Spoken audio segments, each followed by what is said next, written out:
What's up everyone, it's Iceman aka Jay, and in today's video I've got 3 questions for EA DICE. So I was wondering a couple of things about the game and hopefully we can get some answers on them, and if not, hopefully some of you guys in the comment section below can give your feedback about some of these questions that I have. So I've got 3 questions in particular, so we'll start off with the first one. So how was the development between Star Wars Battlefront, Battlefield 1 and Mirror's Edge Catalyst? And what I mean by that is, because all of these games were made around the same time, even though that we do realize that Battlefield 1 has been in development for years, how much of that time has actually been heavy development? When you think about it, how much could they actually put into it if they're also working on Star Wars Battlefront and Mirror's Edge Catalyst?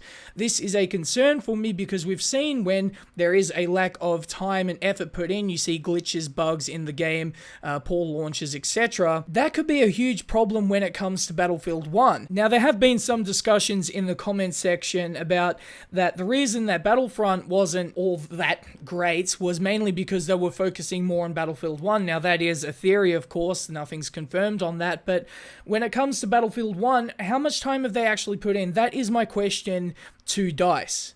My second question is, what will the revive system be like? So in Battlefield 3, I believe it was done best when you could just do a tap revive and it would instantly revive them to 100% health. The problem with the way it's implemented in Battlefield 4 and Battlefield Hardline is that you have to charge them up, and while it does make sense balance-wise, there's not really enough of a reward for that effort for people to actually do it, which is why you don't see as many people reviving in Battlefield 4 and Battlefield Hardline.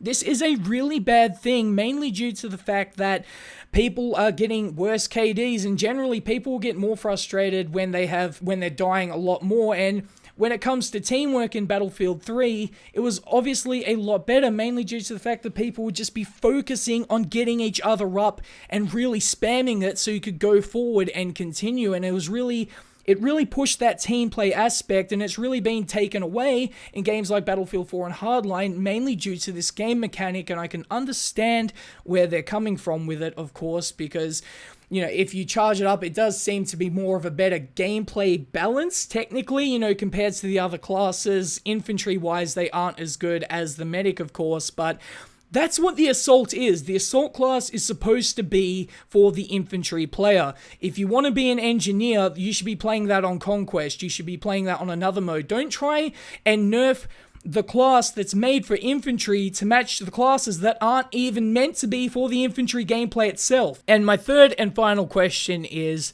what precautions are you taking to make sure that the game will launch well?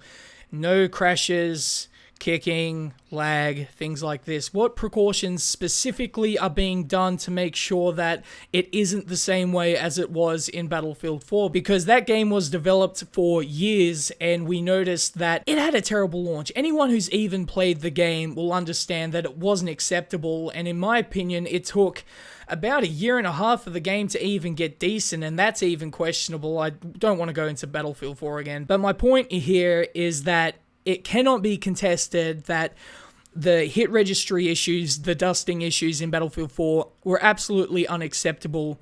The game crashing, bugs within the game overall wasn't good enough. So what can you promise to us to make sure this doesn't happen again? Because there are a lot of people who will not even pre-order your game because of this. Because it's put fear into people that the game may not even be good. And while I understand that there is a lot of hype behind Battlefield 1, we cannot ignore this fact. This is a part of history, and as we all know, history does repeat itself.